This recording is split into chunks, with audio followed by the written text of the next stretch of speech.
Afternoon, I'm Alison Roberts, also from the Ashmolean. I'm the Curator for European Prehistory, and I'm also responsible for the archives, the Department of Antiquities. So staying with the Ashmolean for a bit, but moving from front of house in the main exhibition galleries to the back of house in the reserve collections, what I'd like to do today is just offer a few comments on an Aspire innovation-funded project working with local communities on improving research access to one of our collections. So this is the community that we are working with. It's the Archaeology of East Oxford project, the Archaeox project, that's been running for 4 years out of the Department of Continuing Education. Many of you probably already know about this project. It's been exceptionally successful, and at the time we started working with them on this project, had 600 registered volunteers, all of them very dedicated with a major interest in the cultural heritage of East Oxford. They were the perfect partners for us. Now, the collection we wanted them to work on with us, or perhaps I should say that they wanted to work on with us, was the Percy Manning archive. This is Percy Manning over on the left.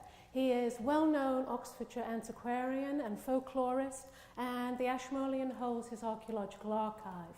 What this consists of is about 2,000 documents, all about archaeological finds from the county, which he compiled in order to try and produce the first major archaeological survey of the county.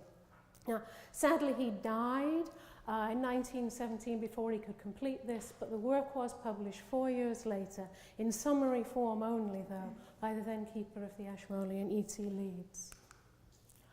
So we've always known at the Ashmolean this was an important archive for the Oxfordshire community, and indeed about 10 years ago it was one of the focuses for our original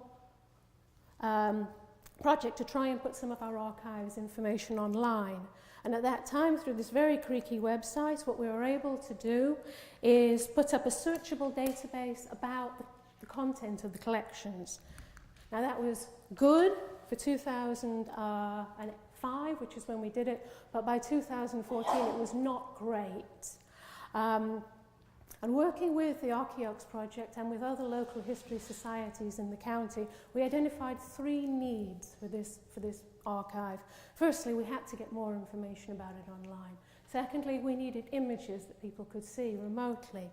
And thirdly, ideally, what we needed was transcripts of these documents so people could research from them and search them in a more structured manner. Now, the idea of a transcriptions website, crowdsourced website, was quite attractive to the Ashmolean for many reasons. And so we did a little bit of scoping, and as most of you probably know, most crowdsourcing projects are very focused on research. But that's not what we needed. We needed something for outreach and access. And there are some options, and what we decided to go with was this one. It's a Scripto plugin designed to work with several open source content management systems. I'm being geeky now, aren't I? So forgive me. And already this model had been successfully used by the University of Iowa for its DIY history project. So we had a plan, and in 8 minutes I'm not going to tell you what the plan. So take it as read. What we're going to do is take our existing digital assets on the Manning archive, we're going to mix them up with this transcription toolkit, and hopefully we were going to create something new. Well, what happened? Oops. Oh, Jess, now I've done something, haven't I? Anyway, no, it's all right, it's all right. We were able, Chris Powell of our IT department was able to process all of our preservation images of the archive, get them ready to go online. I was able to incorporate the metadata from those images onto our collections database. Sarah Glover, who's a freelance web designer, she was able to completely revamp that old and creaky website as a platform for the transcriptions. Our volunteers were fantastic. They were raring to go in January of this year, and they committed half a day a week, every week, until the end of July to work with us. So what went wrong? Something always goes wrong, and I suppose nobody in this room is going to be surprised when I say that it was a software issue. And to say it went wrong was really unfair of me, because actually what went happen is it was really just took a lot longer to implement than we originally decided. And I'm very pleased to announce that 3 weeks ago, About a year after we started the project, they finally cracked it. We've now got that prototype, and it's Watch This Space. But what happened instead? We had no transcription platform. What were we going to do with our community? What were we going to do with our crowd? What we decided to do was to expand the pilot, and our pilot was always going to be on community research and object biography. And the idea behind this is if we could take a small group of the Archaeology volunteers, and we could work with them on the concept of object biography and object-based research, that when the time came, when the IT structure was ready, they could then cascade down to all 600 volunteers and try and inspire people to use this transcription website as part of their research. The format that we chose was going to be a continuing education workshop. We're our partners with the continuing education department in this, and we were going to focus on objects from the Percy Manning collection and or objects from East Oxford, including those excavated by the Archaeology project and comparanda in our collection. And I've included here just a few images of the objects they selected to work on, and you can tell at a glance these are not the most glamorous objects in the Ashmolean, but every single one of them tells a story about the East Oxford community and its relationship to the city of Oxford. So as our pilot gradually extended from a few weeks into 2 terms,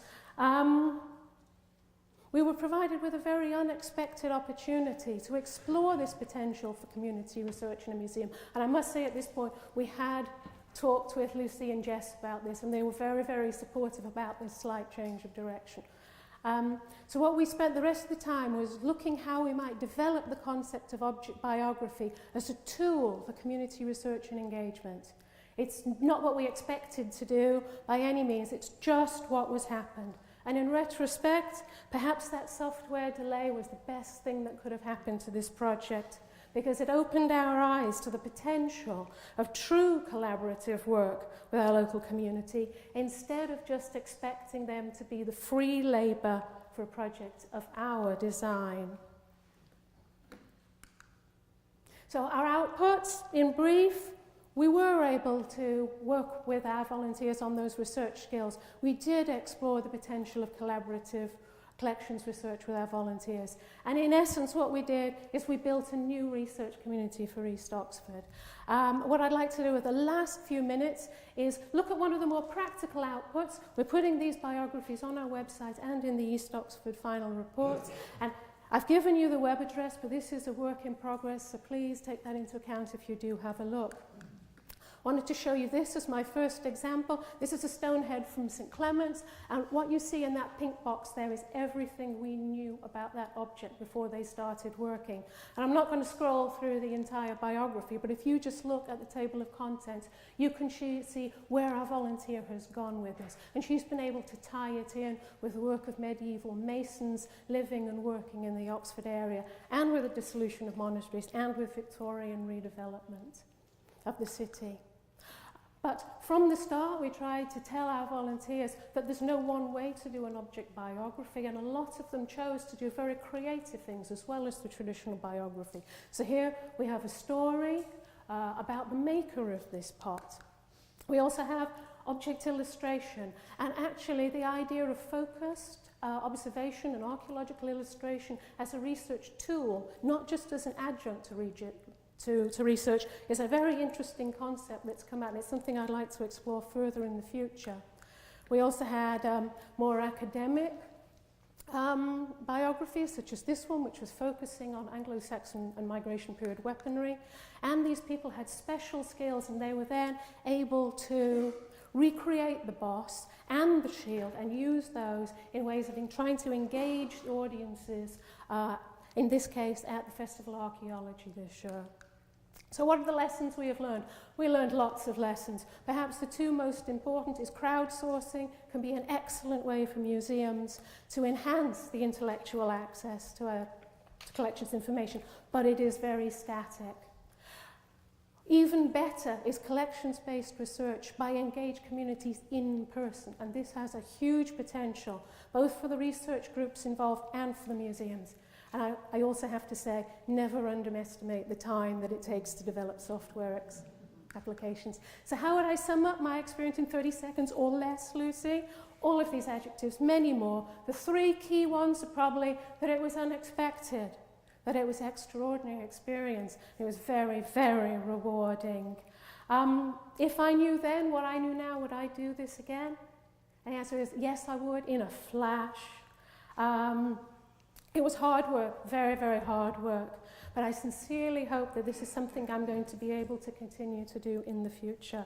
And I'd just like to end by saying thanks to everyone involved in the project, and especially to Lucy and to Jess, who never really lost faith with the project despite the change of direction.